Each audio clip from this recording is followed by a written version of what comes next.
Olá pessoal, vamos voltar aqui para o nosso conteúdo.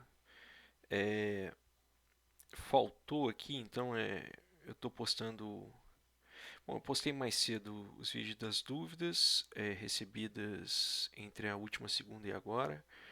Agora há pouco eu terminei, estou fazendo o upload da resolução da lista de exercícios número 6, né? É a lista 6.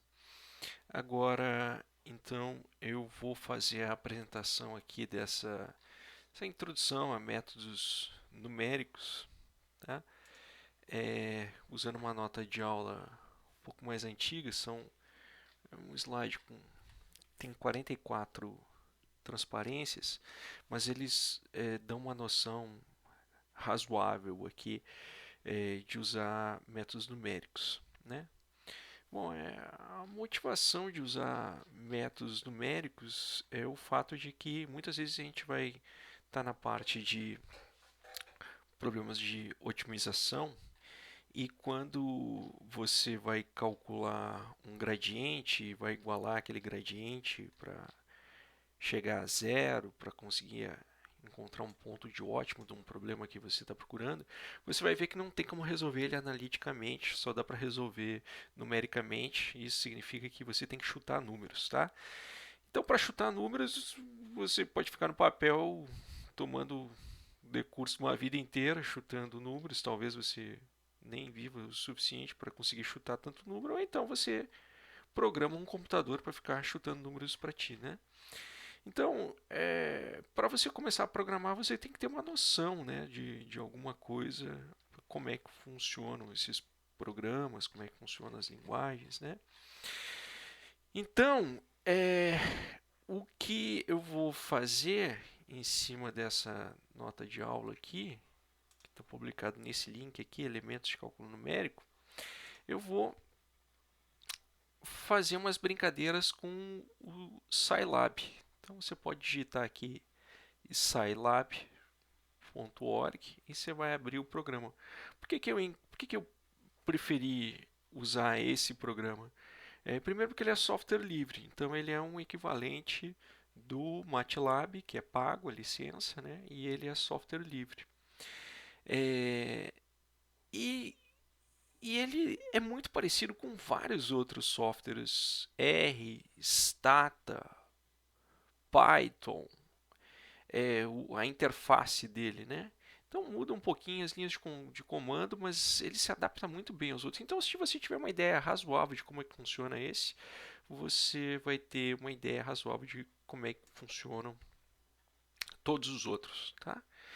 Então, se você pegar as notas de aula, você vai ver essa nota aqui, você vai ver que tem algumas brincadeiras. Primeiro é brincar um pouquinho com gerar número aleatório e fazer histograma, tá?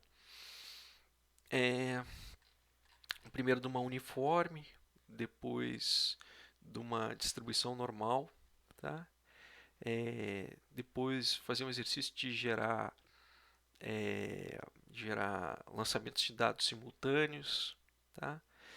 Depois aquele exercício do Miranda e Fackler lá para achar a demanda, uma curva de demanda, né? Qual é o preço que dá numa curva de demanda. Um exercício um pouco mais sofisticado aí no monopólio, que você vai ter que calcular um gradiente, um hessiano aqui, tá? Depois alguma coisa envolvendo esses probits ali, aquelas formas logísticas que eu usei nas últimas desses exercícios, tá? Também que você vai ter que calcular hessianos, tá? Depois um outro caso, se fosse um probit você vai ter que calcular hessianos também, vai ter que fazer uma forma expandida de uma regra de Taylor, que é conhecida lá como o algoritmo do Newton-Raphson, né? E depois fazer alguma continha de integral, resolvendo integrais numéricas, tá? Eu tenho a impressão que esse vídeo vai ficar longo, talvez eu tenha que fazer dois deles. Ah, sim, depois tem um outro videozinho também para um exercício, para um experimento. um experimento de Monte Carlo aqui, tá? Tudo bem, então vamos lá. Então vamos por partes. Primeiro, você vai lá no site do Scilab, ver o que você está usando, Windows, Linux, Mac, ele tem para todas as plataformas e baixa a última versão dele, tá? Bom, vamos lá. Quando você baixar a última versão dele, deixa eu fechar isso daqui, ele vai aparecer uma carona desse jeito. Então ele tem umas poucas caixinhas ali de comandos, tá? Depois aqui você tem espaços aqui como se fosse um Windows Explorer. Aqui você, nessa outra lateral aqui, você vai ter uma outra caixinha semelhante, do jeito que fica no MATLAB aqui, os navegadores de variáveis. No RStudio também aparece uma coisa parecida, no Stato aparece um R parecido, e aqui história de comandos. Quase todos esses programas vão ter essas três telas, talvez não essa daqui, mas essas três telas. O console, o navegador de variáveis e o histórico de comandos. O console é como se fosse a tela da calculadora. Aqui você digita 1 mais 5, sai a resposta ali 6. Ou então, se você quiser fazer uma matriz, você tem os comandos aqui. A matriz pode ser 2, 3, ponto e vírgula, que dá a quebra de linha, né? A chavezinha é o comando que ele usa para abrir a matriz. Você dá o espaço para separar os elementos. Quando der a quebra de linha, você dá o ponto e vírgula. 6, 18. Tá aqui. Aí ele vai te declarar uma matriz ali, né? Então, se você quiser a inversa, você só diz para ele que você quer o comando A-1. Se você quiser definir que essa matriz A é uma matriz B, então você define a matriz B é igual a A-1. Tá? Então, para checar que é verdade, então você pode fazer A vezes B. Você sabe que a resposta tem que dar uma matriz de identidade. Está ali a matriz de identidade. Aí você vai dizer, mas não apareceu zero aqui. Não, apareceu sim. Porque esse D significa que ele está elevado a 10 na menos 16. Então é menos 8 elevado a 10 a menos 16. É só que ele faz a inversão numérica aqui, né? Então, às vezes não dá precisamente zero, mas dá muito, muito, muito próximo de zero, né? Então, se pedir A, ele aparece junto. Se pedir A transposto, a linha está aqui, ele transpõe ela. Ó, o 3 e o 6 mudam de lugar. Você pode fazer A transposto vezes A, aqui, da matriz. Aqui mais. Aí tem os comandos. Você pode pedir pi. Eu acho que pi é arroba pi. Isso, exatamente. Você pode pedir um número neperiano, o ezinho, que pela lógica então tem que ser o arroba e. Tá ali, 2,78. Aí o que se tiver de dúvida, você pesquisa na internet, né? Em geral é mais fácil pesquisar em inglês, porque vai ter mais coisa. How to write pi Scilab. Pi, variável MATLAB, pi vai ser o percentual pi, né? Tá bem. Então o que acontece? Mas então, aqui é como se fosse simplesmente até. Aqui está aparecendo o histórico, né? Se você quiser limpar tudo, clica com o botão direito e dá um. Ó, limpar o histórico, vai limpar aqui. Ó. Limpar o histórico, limpou ali. Quer limpar o console, vai limpar aqui essa tela. Pronto, limpou o console.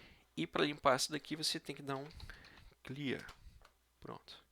Aí agora você tem tudo. Pode limpar o console. Tá? Agora você limpou tudo, tudo, tudo. Bom, mas do jeito que está aqui, basicamente é uma calculadora, né? Agora, se você quiser escrever um programa, aí você tem que abrir essa caixinha aqui, ó, aqui onde está o bloquinho de notas e a listinha ali para você escrever, tá? Então vamos botar aqui do ladinho e vamos ver o que a gente tem. A CLC, né, que era o outro, deixa eu ver aqui, ó. Então ele usa, vamos colocar 1 mais 6, uma conta qualquer, é CLC. Isso, ó, CLC é para ele limpar o console. Clear, ele vai limpar variáveis. E aqui deve ter um comando também, mas eu não lembro qual é. Então vou limpar o histórico aqui, vou limpar o console. Muito bem, então aqui tem um bloco de notas, ele está vazio. E aqui tem a apresentação. Tá? Então eu vou escrever um programinha bem simples para a gente brincar com a distribuição uniforme. Distribuição uniforme de probabilidade.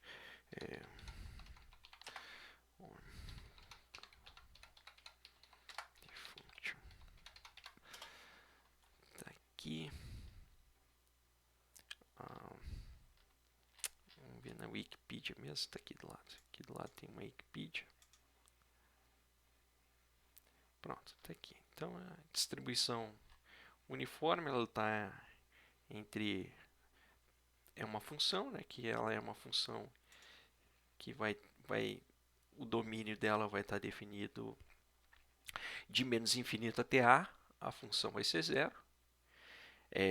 De A até B, ela vai ser um valor constante, que é igual a 1 dividido por B menos A. E de B para o mais infinito, ela vai estar definida como zero. Está aqui. Então, essa aqui é a estrutura.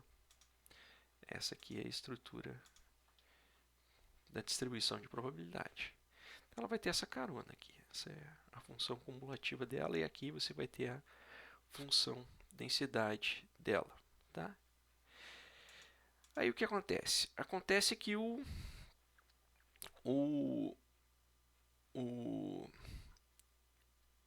Scilab, qualquer programa desses aqui, eles têm geradores de números aleatórios, né? Então, por exemplo, esse comando aqui, rand de aleatório, ele vai te dizer, ele sempre vai te mostrar isso aqui em termos de uma matriz. Então você vai pedir uma matriz. A primeira entrada é sempre o número de linhas e o número de colunas. Então você vai pedir o comando aleatório, uma matriz de uma linha e 10 colunas de uma distribuição que vem da uniforme. Bom, então deve ter alguma coisa aqui que isso aqui. Deixa. Esse é o meu sinal de... Aqui, ó. Então é o meu sinal de chave que estava errado. Tá? Então então olha aqui. Então você pode pedir também a setinha para cima para você voltar ao comando. Então você pede 10 e com 2 colunas. Então você pode pedir, define uma matriz A, que ela é formada por números aleatórios, numa quantidade de 10 linhas e 2 colunas, que vem de uma variável aleatória uniforme. Pelo comando ali, ele vai te dar sempre essas variáveis aleatórias entre 0 e 1. Tá? Então vamos lá. Então, mas se tu quiser não digitar isso direto como se fosse a tela da calculadora, direto no console, você pode escrever um programinha. Então esse programinha pode ser sempre, você pode começar ele sempre com CLC para limpar o console e clear para limpar a memória RAM. Né? Você define sempre um termo B, que tem que ser maior que A. Você pode definir ele aqui como no exemplo 4. Um outro termo A, que tem que ser menor que o B. No exemplo aqui eu defini ele como um 2. Está aqui, né? Tá aqui. Sempre o X tem que estar entre A e B. Então, se tu pegar a estrutura da distribuição de probabilidade, então o que acontece? Qualquer X que está entre A e B, ele simplesmente vai começar em A, e aí então você tem que descontar B menos A e multiplica da história da variável aleatória, do gerador de variável aleatória. Aqui tanto faz você colocar linhas do comando, ou linhas ou colunas. Você pode até colocar N aqui, que é um número de observações. Vou colocar 10 observações. Então isso aqui vai ser posso colocar aqui de N linhas, uma coluna, que vem de uma uniforme, tá? Muito bem, então, ó, o que acontece? Se for a normal que ele gera, a distribuição que ele sempre gera entre 0 e 1. Esse é o padrão dele, né? Então, ó, se tu colocar o A como 0, você fica com um 0 aqui e um 0 aqui. E o B como 1, então o X vai ser exatamente o que ele gera, que vai ser uma uniforme entre 0 e 1. Se tu quiser deslocar isso aqui, aumentar a amplitude do A e do B, aqui, se tu quiser sair do espaço A 0 e B igual a 1, basta fazer esse truque numérico aqui e você gera qualquer X, tá? Então aqui, então você vem, salva primeiro, salva. Então você pode salvar aqui como, salvar na área de trabalho como x1, exercício 1. Salvou ali, tá? Então, vamos lá. Aí aqui, ó, o que você vai ver? Você vai ver que tem um executar, executar e salvar. Às vezes você só quer executar e executar um pedaço, ou então você só quer executar um pedaço. Ó. Se você selecionar só esses trechos aqui, ó, CLC, clear, N, B e A e der play, ó, ele vai ter guardado na memória dele, ó, o N, se pedir para ele é o 10, se pedir para ele o A, ele sabe que é o 2, se pedir para ele o B, ele sabe que é o 4. Agora, se pedir para ele o X, oh, ele executou o X aqui também. Ó, eu queria, tem uma opção de executar só a seleção. Salvar e executar. Eu estava lembrando de uma outra função que ele executava só a seleção. Tudo bem, então aqui você roda, então ele já está gerando, inclusive até o X aqui. Tá? Então se tu colocar N100 e der play de novo, ele vai rodar tudo, salvar e executar. Só que agora em vez de 10, ó, o vetor X vai ter 100 entradas. Um bocado de entradas. Ah, mas eu quero que a uniforme ela seja entre -2 e 40 e tenha 20 observações. Dá play de novo, ele vai rodar o programa de novo. Se tu pedir o X aqui, tá aqui. Ó. Agora é uma uniforme onde o valor mínimo possível que vai acontecer é -2 e o máximo possível vai ser 40. E todos eles são igualmente prováveis nesse espaço. Vamos voltar para os valores que eu tinha colocado aqui. Ó. Os valores que eu tinha colocado, então, são...